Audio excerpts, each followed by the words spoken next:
So, welcome to Northern Powerhouses, our business success stories series of interviews, where we discuss with local business leaders their backgrounds, their successes, their challenges, and what's really driving them forwards. And this afternoon, I'm delighted to have with us Laura Bouttell, who's Managing Director at Quarterdeck.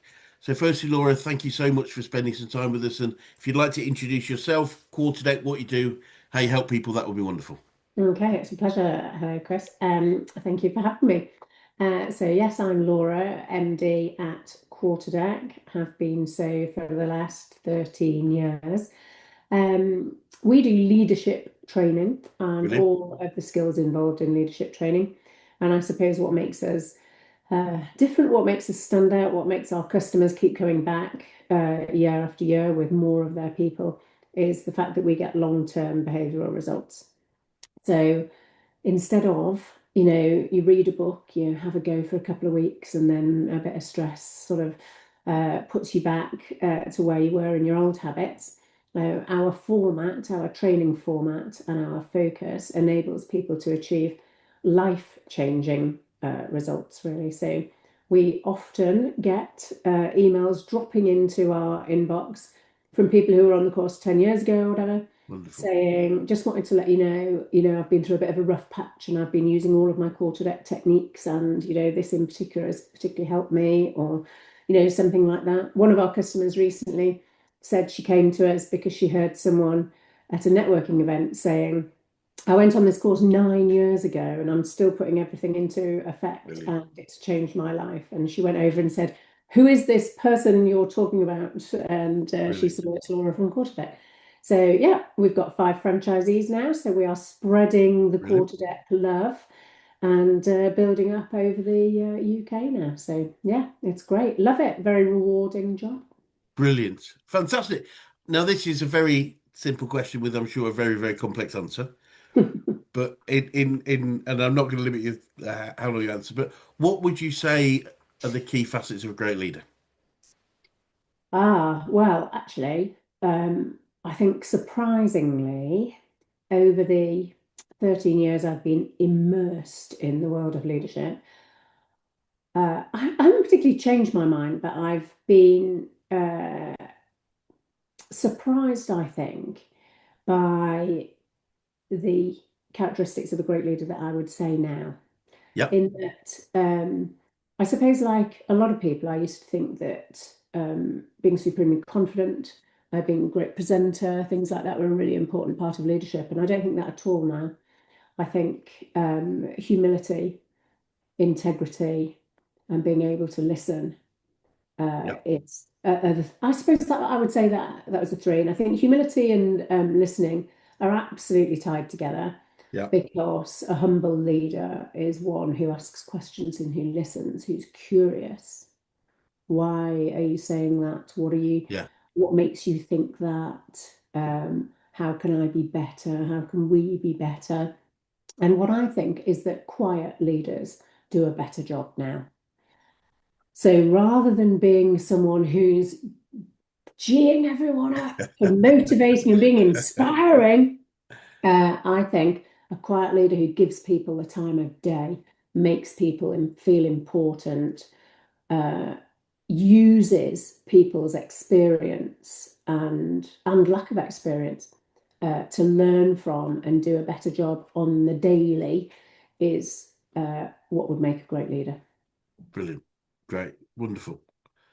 Um, yeah, no, it's interesting. It takes me, it's interesting so that it takes me back to my first, I guess, non business leadership experience. We go back to, I was a sort of Right. early 20s and I was working at a company over in Manchester. And we had our chairman came in, a guy, it was a company called Francis's Computer Systems, a guy called Sir Derek Allen Jones. Right. Classic, classic, probably a classic, great, confident presenter, going back to what you Yeah. said. But I mean, and this did, and classic sort of 80s, 90s chairman of the board, big mane of silver hair and pinstripe suit, but Yeah. immaculately dressed.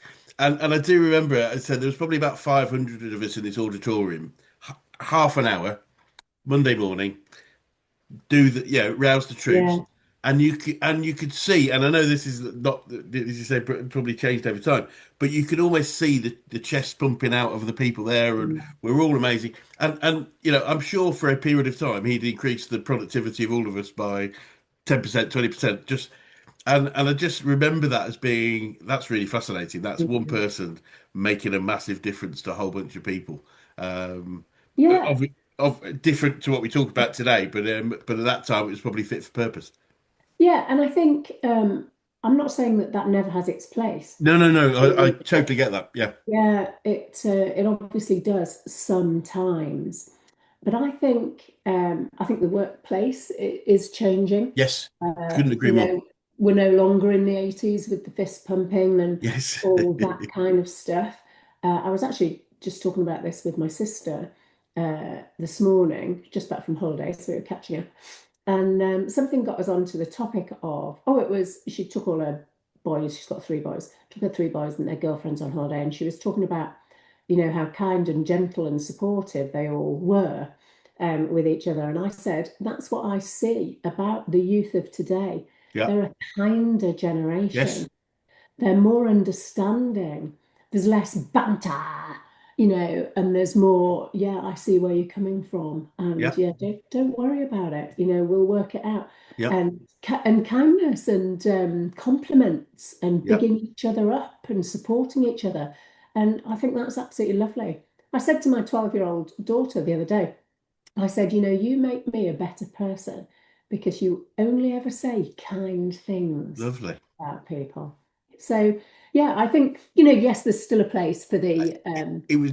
It just not came to necessarily the mind. It fist was. pumping, but yeah, the inspiring, It was inspiring. Yeah. motivational thing. Yeah. But I It think just came. yeah, Sorry. people can be inspired in different ways. I think, and I'm thinking now of like Steve Jobs, not exactly a chest pumping No. guy, and people are. So I think people are inspired by in different ways now. Yes, and yeah, different styles, I guess. I Yeah, mean, I mean, a great leader retired now from sport is a guy called Kevin Sinfielder. I would imagine you're aware of me.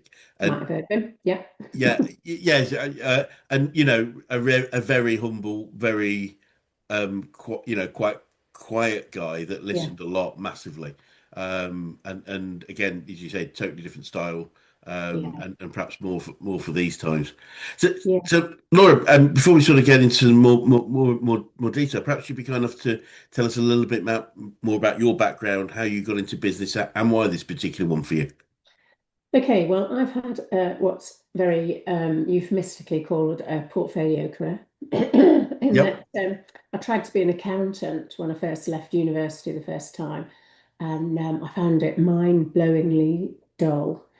I'm surrounded by accountants, so everyone in my family are accountants, so I just presumed I was fine. I'd done business studies at uni and I'd done really well on the accounting modules, and I just thought, yeah, well, I'll just do that because that's what everyone else does. Yep. And they enjoy it. But I couldn't bear it.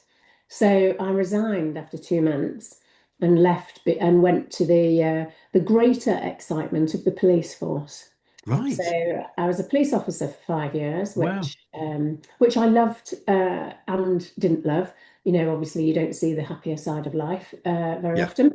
You're dealing with Yeah. a lot of stuff, and it was quite a lot, to be honest, given my age, early 20s, at the time.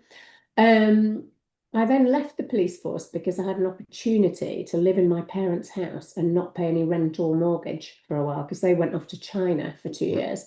Oh wow. And I took the opportunity to start my own business. So I was an interior designer for 10 years, which again I loved, but got to the point where I was finding it a little bit boring. So I was in a new relationship and we were having one of those discussions about, what do you regret? What are you happy with in life? And I said, the only thing I regret is not doing an English lit degree. And he said to me, oh, why don't you do one? And I thought, oh yeah, Good point. why don't I do one? So we sold our house and we moved down south and went to university again as a 38-year-old and absolutely loved it. So I did an undergrad and then a postgrad. And I was going off into academia, which is where I'm actually starting to answer your question. So I All was going good. off into Keep going. academia.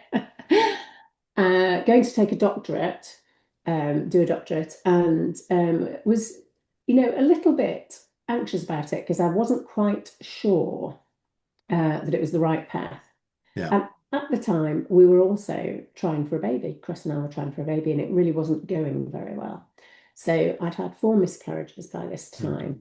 and I was quite sad and getting to the point of Yeah. thinking, oh, this just isn't going to happen for me.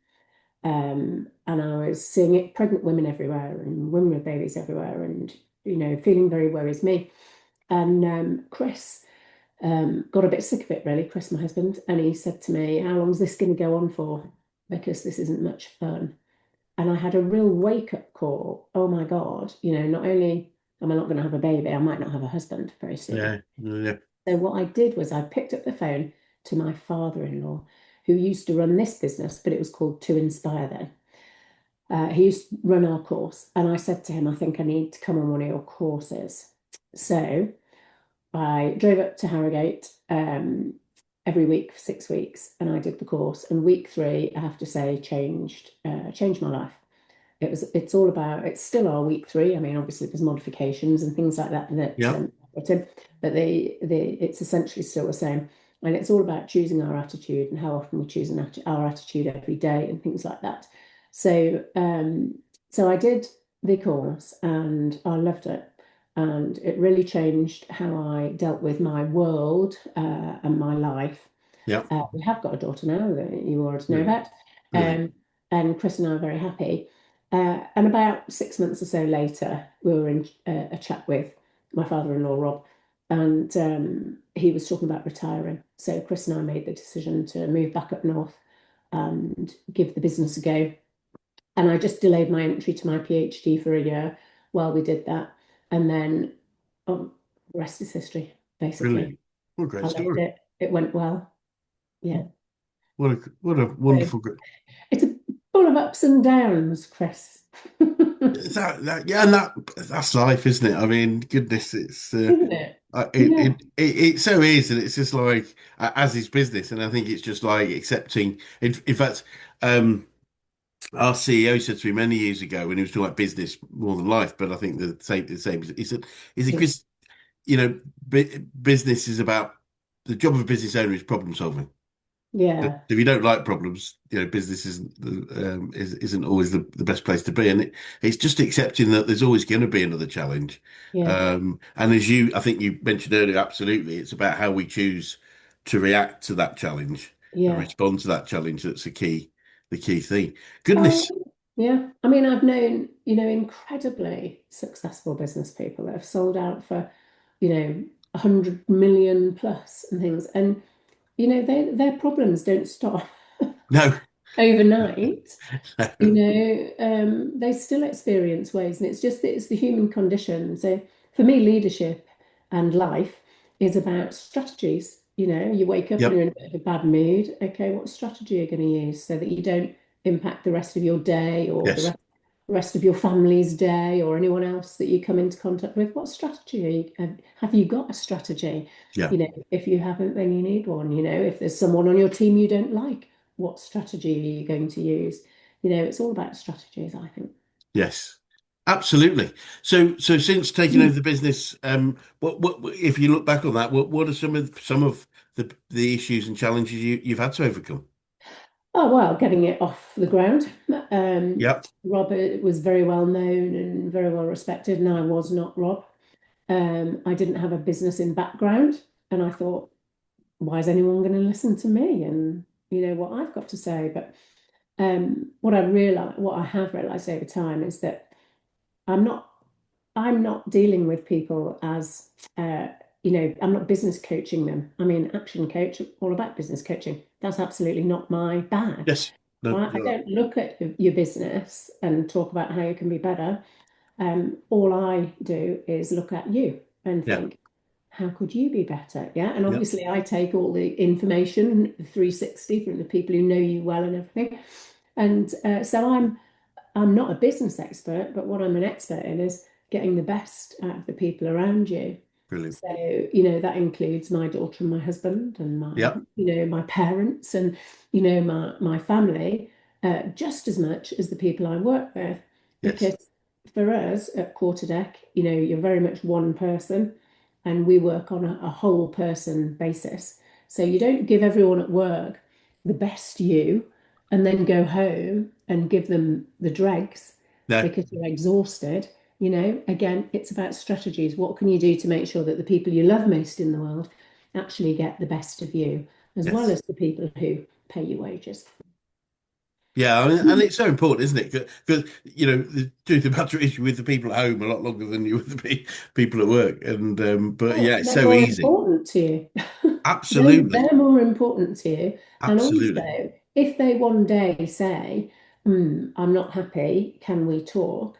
Then actually, you can't just toddle off and do your job with 100% attention. Your brain is all over the place because, you are one person, not two. I mean, that's really interesting point in terms of it's interesting how most people, including myself, manage to take the perhaps the negative stuff from business home rather than the positive stuff from home to work. Yeah, You know, exactly. I mean, we could choose to the direction, couldn't we? I've, had a great morning, had breakfast with the family, and now I'm going to spread the sunshine into my business. But it And tends you to go know the other what? direction.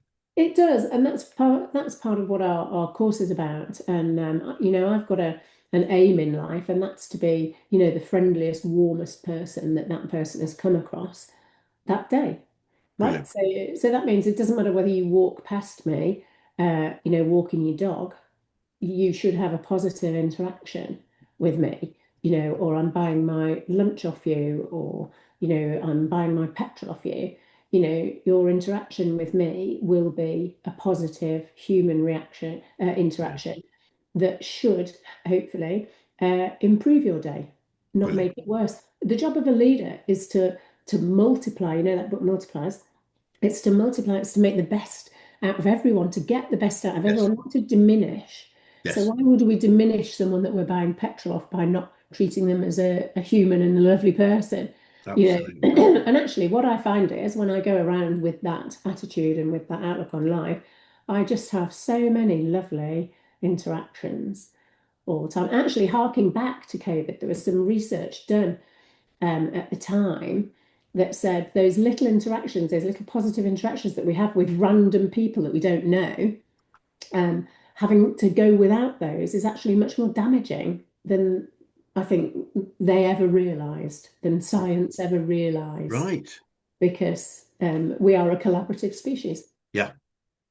Yes, I think I mean I feel personally and looking around the people around me, I think everyone's during COVID, that situation I think dropped everyone's mental health Yeah. down a few notches, and obviously that might have caused some people to get into challenges, but it wasn't a great time, was it? It was really quite No, and um I mean walking down the pavement and having someone coming towards you, then crossing the road. You know why it is. yes, You know why people are doing interesting. it, and it's very sensible, but actually it doesn't feel nice. No, When I people mean it's put rejection, isn't it? Yeah. masks on, you can't Yeah. see people smiling. Can't see the smiles. So yeah.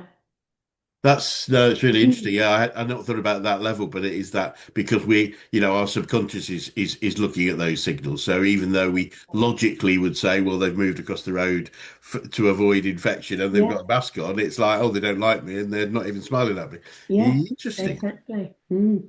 So, from a business perspective, if you what are some of the tips you would have about growing a business? Would you say, Laura?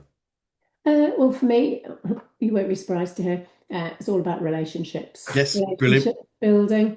Yep, I mean, some people tell me that I'm like the best salesperson they've ever come across. Well, as far as I'm concerned, I don't do any selling, as far as I'm concerned. brilliant. And in fact, quite a lot of the time, I'm saying, I don't know if our course is for you. Do you know what I mean? Yep, I Because do. because I just I want to help people. Yeah. I know what we can help with, and I know what we can't. And although, you could argue that our course would help with everything. I mean, I always describe it as like providing an infrastructure of skills on which you can build and do Yes. anything you want. Because Yep. sometimes people say, do you do situational leadership training? Well, no, we don't, because we've provided you with an infrastructure of skills and you can go into any situation with Yep. those skills. And in fact, they're much more natural to you. You don't have to just think, oh, hold on, I'm going to have a one-to-one in which I'm going to give a piece of constructive feedback. What do I have to do now? Well, Yes. because you'll be doing those all day, every day Yeah. anyway, after our course. So, yeah, what was your question again? Ti Oh, tips yeah, to the grow a challenge business. Tips to grow a business, which was about, tips. yeah, Yeah, so I think for me, it would be focus on the people. yeah, Focus on the people, have humility and be curious. So you go into a new team, you don't have to pretend you know it all yeah, because you don't.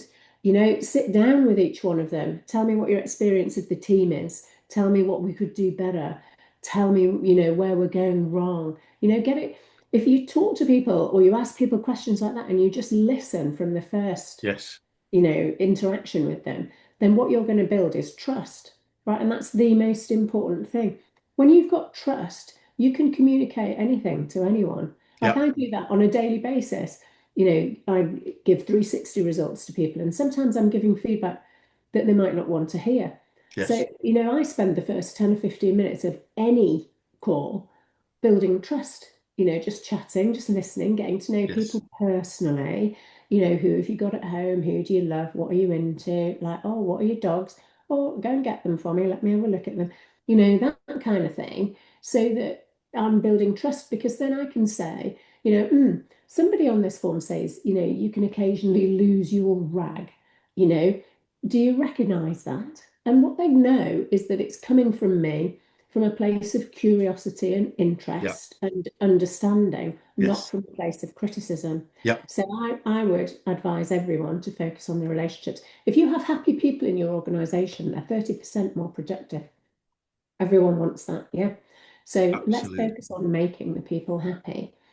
Brilliant. Most people can do their job. If we Yeah, just, absolutely. if we just help them be happy.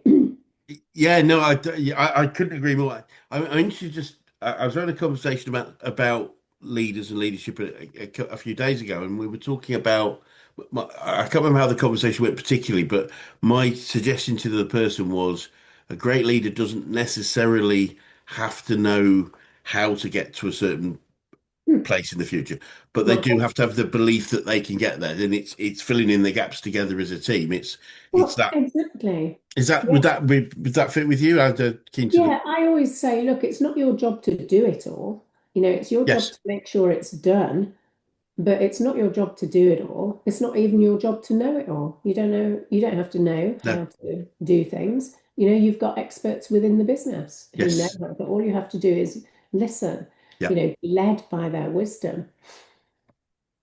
brilliant, brilliant.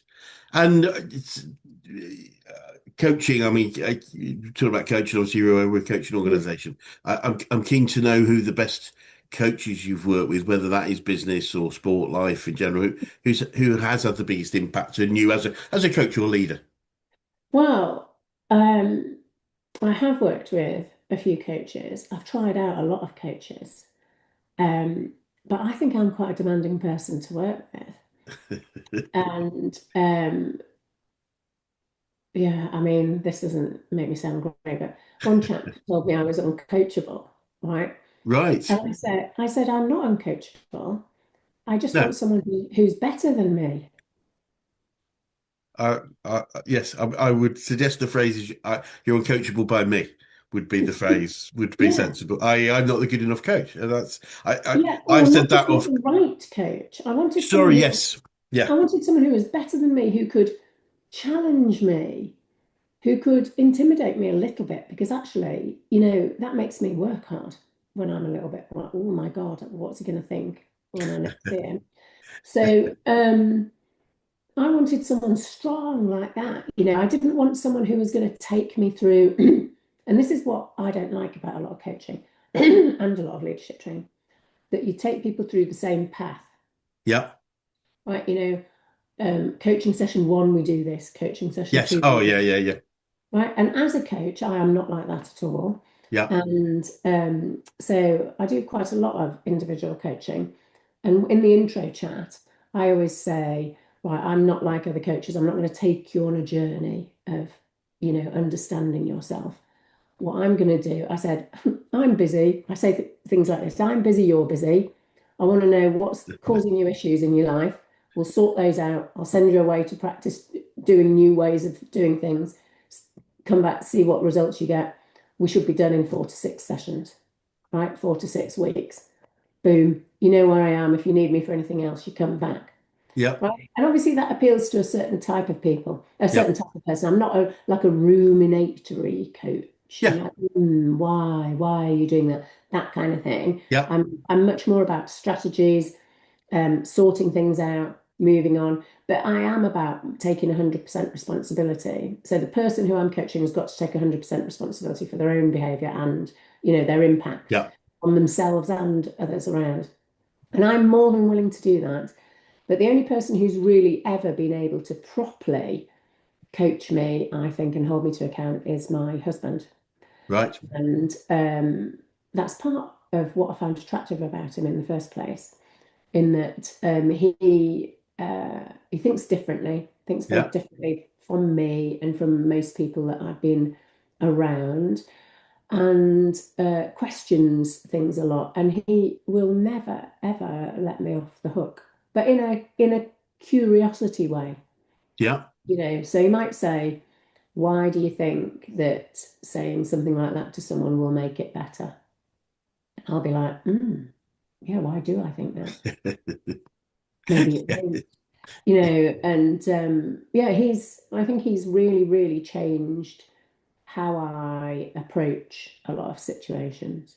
And I think also changed the way we speak. I mean, we talk a lot in our training about transactional analysis, which is about parent, adult, child. It's about trying to stay in adult mode all the time instead of parent telling Yeah. or telling off, child mode, having a bit of a tantrum, like, oh, for God's sake, that kind of thing. Um, so I think we're in adult mode with each other a lot. Yes. And what I see, well, all the time pretty much, and what I see in a lot of other couples, and certainly couples that, aren't getting on so much, there's a lot of telling, Yeah. a lot of telling off, a lot of bickering, things like that. So yeah, I think we are very steady Yeah. and adult, and he holds me to account better than Brilliant. it. Brilliant. And I love to collect quotes or sayings about life or business or success in general. Do you have any favorite ones yourself? I do. I did actually reread the questions yesterday, which is a lot of prep for me. Thank And you. I feel honored. well, to be honest, I talk about leadership all day. Do you know what I mean? And I think if I can't wing a talk about leadership, for God's sake, but I Yeah, thought I better just I'm check with these you on that one. questions so that I can see. And actually, I talk to people about winging it all the time in our course. I say, I don't want you to do homework. I want you to come in and wing it. Because you don't do homework before, you don't prep a conversation before you have it in the workplace. You need to be able to wing it. So there's a couple of quotes that I say all the time, Yeah. right? And there's one that is my favorite from somebody else. A couple of quotes from me are, you are more in control than you think you are. And that's about, when people say, oh, I just don't get on with him, oh, I can't do this, I can't do that. We're back to that 100% responsibility. You've just got to take 100% responsibility for your own life and what you do. Stop blaming everyone else. Stop blaming the Yeah. fact that someone looked at you funny in a meeting 6 months ago. Get that relationship back on track. And then the other one is, your emotional brain is not helpful, because I talk a lot about our emotional brain. And for me, everything in leadership comes down to being able to ignore your emotional brain, right? Mm. Leadership is not a life or death situation in business. So Mm. we don't need our emotional brain. We Yes. need our rational brain only. Yeah. So your emotional brain is full of negative feelings, Mm. fear, shame, defensiveness, because it's trying to keep you alive, right? We don't need that in the Yes. workplace. That is unhelpful. So your emotional brain is unhelpful. Those are two things that I say on a daily basis. Yeah. But the quote that I absolutely love is from a chap called Jack Cornfield. And glasses on, I'll Thank read you. it to you. Brilliant. Every facet, every department of your mind is to be programmed by you. And unless you assume your rightful responsibility, and begin to program your own mind, the world will program it for you. So it's about being 100% responsible for what you take on board. Yeah. Yes. So whether you take on board your own thoughts, what your own emotional brain, your own imposter syndrome is telling Yeah. you. Yeah. Jack Cornfield says, take responsibility for that. Yeah. Yes. You don't want to be programmed by that. Don't be programmed by that. But the one thing I did when I first saw that quote was I stopped watching the news. I thought, do you know what? The thing that that makes me think of is how negative and depressing the news Absolutely. is. So I keep up to date with that. I've got the news app and I read the headlines and I quite often read whole articles. But what I don't do anymore is go into like an earthquake that's happened somewhere in the world. I don't read the article on that because that's just sad and depressing and it makes me Yes. sad and feeling awful for the day. So I very much choose what programs my Yeah. mind now. So I live by that quote, and it's in our leadership Oh, course brilliant. manual on the very first page Love because it. it's so important to me. Yes. Yeah, I've got no, it's not a colleague, someone I did some work with a long time ago, a guy called Richard Wilkins, and he talks about the script all the time, or he used to. I we Um, pre-program with a negative script, and it's the script that's telling us that. But unfortunately, we think the script is fact rather than just a set of programming that we've that's had right. over time. Exactly. It, Exactly. it's Our it's emotional brain is not helpful. No, and I mean, one thing I say to a lot of people I work with regard to them running businesses, begin to get your thoughts on this is one of the most useful things we're taught at an early age, but also one of the most unhelpful things with regard to being a business owner, business leader is the harder you work, the more successful you become, Mm. because that's true to a limit. And if we didn't work Yeah. hard, unlikely we're going to get to a level of success. But once we're the guy in charge, however Mm. that, or the person in charge, however that looks, if everything is about what we do moving forward, then we become the bottleneck to the ongoing growth of whatever that organization is. Does that make sense? Yeah, yeah, yeah, And absolutely. and that's that programming, because it's like I've Yeah, never heard, I don't think I've ever heard anyone say, yeah, the least hard you work, the more successful you be. So it's almost like a common script that we've yeah. all got, which is fascinating. I And think. it's why I think some people struggle to retire as well. I Yes, mean, it's absolutely why people struggle to delegate. But it's why 100%. people struggle to retire because they've got no sense of themselves or their sense of importance and purpose in life rests around, you know, how much they do on a daily basis, how many emails they've got, coming into their inbox. I Yes, mean, if I have a day that's low on emails, that's a delight. absolutely. It's a delight, not a burden. Absolutely. I mean, we find that a lot is I mean, a lot of leaders are driven people, and the idea, if retirement, all they see is the entire, I'm going to retire. I'm going to sit in a chair and stare at the wall. I mean, Yeah, that's not going to work, is it? I mean, no, we do a lot of work helping people find the replacement for what they would, whether it's, I mean, yeah, I love skiing. It's like whether you're skiing or traveling or learn to yeah, play the guitar. There has to be something we move towards on the other side. Otherwise, it's going to be, well, I have no intention of sitting and staring at a wall or whatever. uh, Um, no, of course not. and alongside your own book that you've got there, can you recommend any favourite books or podcasts again, around business, leadership, success, personal development? Well, I'm a bit traditional, I think, because I'm all about the behaviours. Then there's two books that we give away well, we give away lots of books on our course. Um, I would say Dale Carnegie's How to Win Friends and Influence People Brilliant. is literally the best leadership book on the Yep. market because it's all about taking 100% responsibility. Yeah, Yes. it's not about driving everyone forward and how are you going to drive everyone forward, drive them forward in this way if your business is like, it's about taking Yes. responsibility for the impact that you have on everyone around. And of course, there's a bit of driving forward in there, you Yep. know, because I think if you read that book, there's an answer for everything. Any kind of problem that you experience in life, Yeah.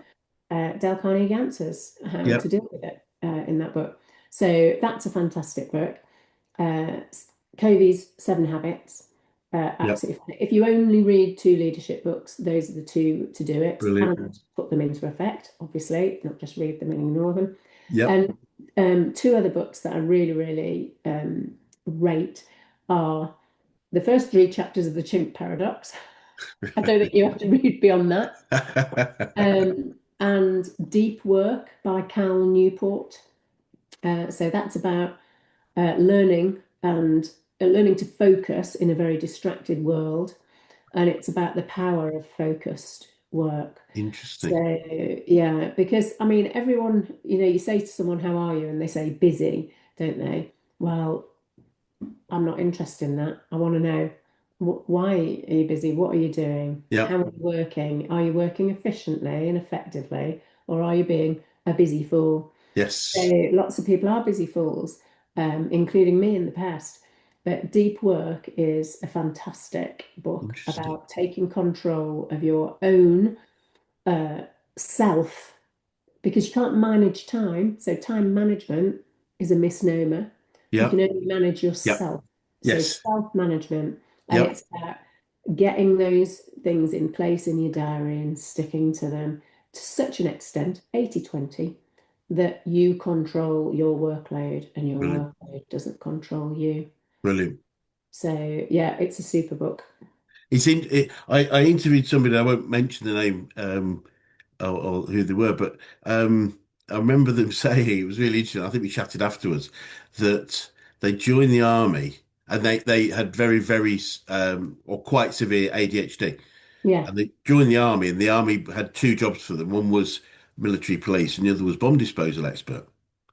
And and I think I said afterwards, I was quite surprised you said that because I thought ADHD was attention deficit attention deficit, and what he said was actually ADHD has that at a high level, but also the ability to focus at a very very intense level. yeah. So as I say, that's the idea of a bomb disposal expert with no attention is was a bit of a challenge for me. I have to be What's honest. that? Yeah, squirrel. What's that? Oh, yeah, absolutely.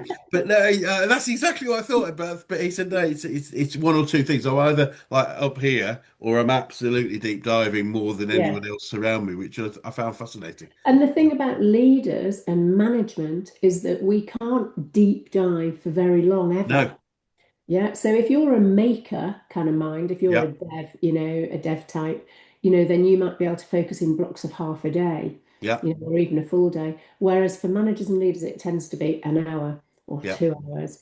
And that's what we need to know about ourselves. Self-awareness, massively important. And that's how we need to plan our work.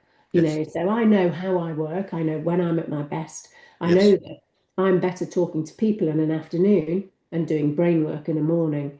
Yeah, if I'm trying to do brain work in an afternoon, it's difficult. It's yeah, difficult, Chris. I struggle. I can't do it. totally get it. I'm inefficient. Yeah, So I plan my days where I'm doing brain work in the morning and I'm doing people on the afternoon. yeah, brilliant. Right, it's and it's sort of, it's so important, isn't it? Because you say let's do the stuff that best suits us at a certain particular time. Yeah. So, so Laura, I'm keen to know what you say you learned about yourself throughout your journey so far. Oh, was that in your list? Have you just Oh, it's a done secret one? one. It's the There trap you go. we lay. Yeah, it was. That's I'm pretty sure it okay. is in the list. What have I learned about myself? Um, I've learned that change is always possible. So no matter who you think your personality is naturally, people say to me all the time, I wear my heart on my sleeve. You can tell what I'm thinking just by looking at my face. I can't help it.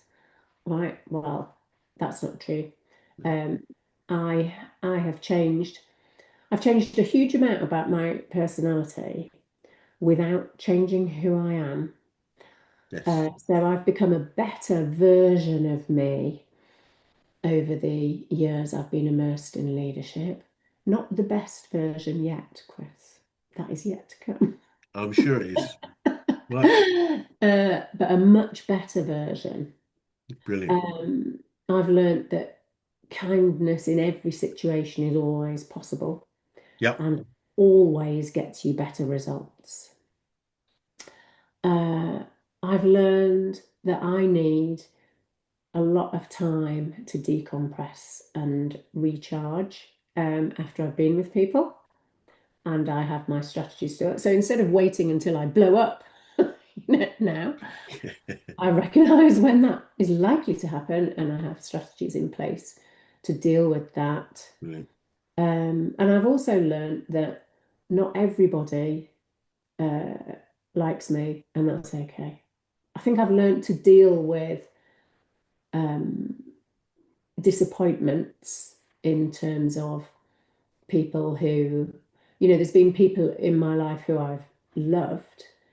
There's been one person in my life who I loved who decided she didn't want to be friends with me anymore because she didn't like an aspect of my personality. She said I was pushy, and that weighs heavily on me because I miss her as a friend. And I went and did. I've learned how to take feedback without defensiveness as well. So I did a bit of research into that. I went around loads of people, loads of my friends, and asked if I could be pushy. How could I be pushy? When was I pushy? And everyone was like, "You are literally not pushy. You're caring and blah blah blah, but you're not pushy." So I think there was probably something else going on with her. Yes. Um, so I've learned that being me isn't enough for some people, Yep. and that's okay. Got to let them go and live their life. And if she ever comes back to me, I'd love that. Yeah. I wouldn't hold a grudge. Yes. I'd absolutely love that. So yeah, I think they're fairly decent lessons, aren't they? I think so. And I've also Definitely. learned if you sit on your bum too much during the day, you put on weight. That'll be it. Oh, thank you Got for to get that. up and walk around more. That's helped me. Have you seen this interview? You said that about your friend. I'm trying to think the name of the town, but it's the Banshees of Oh yeah. Oh, you I know, have and it's just that I've the just decided. Banshees of Any Shilling or Inisherin or something like that. yeah, Yeah, that film with yes, Colin Firth? No, Colin. Yeah, it's Farrell. not Farrell. Yeah. Farrell. Oh, I sobbed my eyes out to it. I didn't. She didn't chop her fingers off. No, Thanks. no, it gets a bit extreme, doesn't it? But when that, I reached out to her.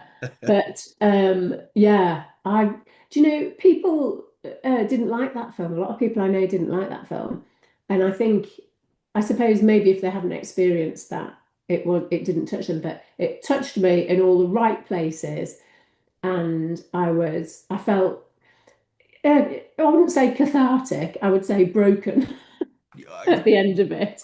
yeah, I wasn't sure whether to bring it up or not. To be fair, when you Oh, said, but you right, said, yeah. but it I is. watched it on my own. Nobody wanted to watch it with me because it had such odd reviews, didn't it? So I just watched it at home. But I found it. I mean, I did find it fascinating. I wasn't sure. I liked the actors, so that I was really keen yeah, to watch both of them, and it had great reviews. But it just seemed like a really odd subject, I know. just but that whole just like one day just deciding they don't want to be Yeah, friends anymore, and it's like it made me yeah. think about Fred. And she And said to me, she said, I thought I said, why didn't you say something? And she said, I thought we'd just drift apart. And I said, yeah, we've been incredibly close friends for 25 years. I'm goodness, the executor of your will. goodness, that's I'm amazing. not going to drift away No, and not bother. no, it's Funny though, what she was to me, I wasn't to her. yeah. I mean, It's like when you fall out of love with someone, isn't it? When you want to pack them in, unless and you were, but that changed, if that makes sense. If you what? Sorry. and unless you were, but that changed for some Oh, reason. maybe. Yeah, It, yeah, yeah. Maybe I I, wasn't. I saw I mean, uh, yeah, my ex-partner fell out with her best friend, and Right. and I don't think she saw really, and I honestly don't think what her best friend said. One of her, she had two or three really close friends. I won't say, Mm. this, but it was really quite. the same sort of thing of Quite brutal. Yeah. just quite brutal in that respect. I Um, mean, I think I've been there for her through a few dark times, and I know that that can happen. If you've seen someone when they're yes, at their lowest, they often struggle to yes, yeah, climb back up with you there. So, yes. yeah. So, I've got other lovely friends. I'm sure you do. I'm sure you do, and yeah. Thank you for sharing that with us. That's With okay. me. It might not be the direction you want to go in, but as I said at the beginning, I can go off on You one, could go off and on one. Absolutely. I've avoided tigers and wasps. We haven't talked about tigers and wasps yet, so that's okay. That's really cool. Um, I, I'm keen to you're aware actually coach we coach businesses to grow. Our definition of a true business is a commercial profitable enterprise that works without its owners. Yeah, I'm keen to know what your thought on that as a definition of a business and how that would may or may not relate to you. yeah. I mean, um, I don't necessarily think that's the only definition of business, because it might not be the business type that somebody wants. But I certainly think it's a very viable definition of a business. And I think obviously you're looking to coach people and often to coach people to exit. So it's a very sensible Yep. definition for you in your field. So yeah, absolutely. It's got to, even from a cultural point of view, not just a commercial point of view, a business has got to be able to operate without its owners or founders, whatever, I- management, leadership. It's got to be able to operate without them because you just can't be there all the time. And yeah, also can't be policing things. It's no good I, if you have to police. Absolutely, and I think it sort of overlays with something you said about leadership. Was leadership isn't about doing it all yourself, and I think Yeah, that's where we're hoping to take people with what we're talking about is what we say is if a business is dependent on its owner, then the owner still has a job. It might be a well-paid job in terms of trading time for money. Nothing wrong with a great job, but it's just if it's a bit and so I was interested. We talked earlier about leadership being I'm paraphrasing you, so forgive me. But leadership being about engaging other people, not us doing it, being the first port of that's call. right. If Yeah, that makes yeah, sense. absolutely. Yeah, And I about think that making sure fits it's in with that yeah, definition. yeah, Cool. definitely. So we've looked back a little bit. We've looked inwards a little bit. What looking outwards and forwards? What does the future look like for you and Quarterdeck, and what do you see as the main challenges, if any? Uh, well, I think like every other business, times are tough. It's challenging. Yep. Lots of our potential customers have zero training budget, for the foreseeable or for 2026 or Yep. whatever however they phrase it to us. So that is challenging. It's less challenging for me because I've been in business for 13 years and I've got a much wider net, a much longer funnel, or whatever the phrase is, wider funnel. It's more challenging for our franchisees as they set up in Yes. business. Um, Having said that, the internet and emailing and everything makes everything a lot easier, and the way business is done a lot easier in some ways than it was when I first set up. But the future for us is we've got 5 franchisees at the moment. We would be happy to get to 10. Um, I think that would saturate, I think, the main business areas of the UK. We'd love that. We'd love our franchisees to do really well. I would love to be able to say in 5 years, I'd love to be able to say that our business, Quarterdeck, was providing all of our franchisees with a really lovely way to make a very healthy living. So it's lovely because we're dealing with people and making people's lives better, and we get loads of lovely praise and feedback and testimonials about that. Yeah. It's lovely because you are your own master, your own boss, so you can work as hard as you want. You can run your courses in your own way. They still have to cover, the main content that we deliver, but they get to tell their tale and their stories, and Yes. and I think that's really enjoyable. I love the fact that I can get to bring my family and my life and my history to work with me. So yeah, I think if the future looked like that, that would be great. The challenges are we're politically unstable Yep. and in the world, Yep. and that makes us unstable commercially. So Yes. yeah, Yeah, I was talking to a business this week, earlier this week, last week, and they are challenging to provide quotes for any length of time. And they said there's another business on the same business park where their quotes are only valid for the day because prices are changing so quickly in the marketplace yeah, they are. They said we can't give you anything other than, and yeah. that's nuts. That's a nuts place to be. And if I was in that particular environment, quite a scary place to be because it just means Exactly. Yeah. And I mean, I was going to say that at least in my business, it's pretty lean. Our expenses are the hotels where we yes, run our leadership programs and our free taster sessions. We deliver free taster sessions. But apart from that, we don't have a huge cost yeah, of running the leadership programs. So, it's a good business to be in if you can make it work. But in order to make it work, you've got to be a really good trainer. You've got to bring people with you and you've got to be warm and care, honestly care. yes, And you've also got to be a good salesperson. So people have got to buy into you and they've then got to trust you with their money to make a yes, difference to their lives. And luckily for us, we've got an NPS of like 94 or yeah, something. So brilliant, it's literally bonkers, that NPS. So yeah, brilliant. it's a You nice problem to have. you're there. I think you're the only business I know that's got a higher one than ours, funnily enough. So that's Ha yeah. ha! Curses. We'll have to work harder. Exactly. Anyway, See, it was nice meeting you. balance You for can go us. now. No, that's final question then. I'm interested to know about this one. Given you talked about your Ooh, history historically, what is the best advice you could give an 18-year-old you if you could go back in time and wow. do that, Laura? Right. So this is one that I did think, oh, I'm glad I did my little bit of research yesterday. I've got a very personal one, which you won't be surprised about from me. I've got a more sensible, this is what the youth should do. And I've got one that I think is a superpower, right? Yeah. Um, so the first one is spend more time with your brother. My brother died when I was 19.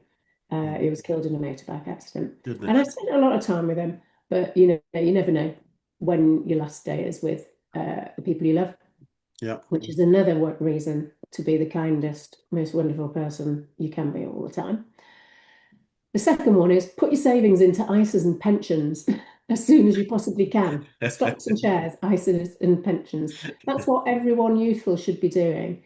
Because, I mean, difficult times for us coming towards pension, but Yeah. I don't even know what they're going to have. Yeah. So they need to be preparing now. Um, and then the one that is sort of more leadership based, if I could give my 18-year-old self this advice, I think I would have been happier. As I wasn't unhappy. I've had a really lovely life, apart from my brother dying and my friend binning me off. Yeah, pretty much had a lovely life. Yeah, what have the Romans done for us? Absolutely. But I would say if you can learn to take feedback non-defensively, that is Yeah, such a superpower. love Right. it. So, I think you did really well at this. And, if you did it like this, it'd be even better. Right. Okay. I'm going to do that then. It's taking feedback like a sports person takes feedback as a bit of helpful advice, as a shortcut to success. But Yes. instead, what happens is, well, I don't know, if I hadn't been involved in Quarterdeck, I think I'd still be feeling defensive towards feedback. And it's pointless. Don't be defensive. You can choose to disregard it if you want at some later point, but listen Yes. to it. Listen to it. Learn about yourself. Yeah, that makes sense. And I think it was Covey that talked about listen to understand rather than to respond. That's right. Seek And I, first to understand. Yeah, and I think that's very relevant, isn't it? But I absolutely. would add to that though, on the flip side of it, and because I think that's a very sound advice for everybody, but Mm. also learn to give feedback in a compassionate way Yes, that helps the other person want to listen, I guess, than that. exactly. Um, because yes, um, no, absolutely fascinating. There's something else I was going to say then, but I can't think. But it's all Well, good. to bring it all back to the emotional brain is not helpful, which was one of my Yes, quotes that I say all the time, is that, if you become emotionally brained, like most people do in the face of feedback, then you can't hear because your body is so primed to keep you alive yes, at that point. It's not bothered about hearing how you can be better. It doesn't want to. All it wants to do is stay alive, stay alive, stay alive, which is defense against this person. yes, Defense. I once gave feedback to someone and they did this to me. It's just a supremely defensive yeah, absolutely, characteristic. Yeah. Talk to the hand. Yeah. Because they wanted to block it. They didn't yeah, want to hear it. And yeah. So learn to take it non-defensively. It doesn't all have to be true, but just listen and wonder, is it true? Is that how I yeah. am? Could I be better if I did it that way? Absolutely. Yeah, no, I couldn't agree more. You know what? It's almost like what why did they say that? Because there's something must have made them say that. They didn't say it, not throwing it out there for the Exactly. sake of. Uh, um, no, fascinating, Laura. It's been really fascinating talking today. Been wonderful. I really thank you for sharing your knowledge and wisdom, but also being so open and candid about yourself and some of your life experiences. No Um, worries. and for anyone that is interested in getting in touch with you or Quarterdeck, what is the best way of doing that? So the best way would be to come along to one of our free leadership taster sessions. You get a very honest, it's not a sales pitch, you get a very honest idea of what it's like to be in a quarter deck session. And if they go on our website, so www.quarterdeck.co.uk, there's a list of all of those free seminars all across the country. Lots of dates all across the Brilliant, country. So people can sign up for free, come along, have a listen to us. Talk to us more if they want to, or disappear and never speak to us again, and it is perfectly fine. brilliant. Yeah, absolutely. Well, look, it'd be great to swing by another 6, 12 months and just see how things are going, how close we are to the ten franchisees. But for now, thank you so much for your time. Wonderful. You take care. Thank Lovely you. to talk to you, Chris. And you. See you. Thank you. Bye.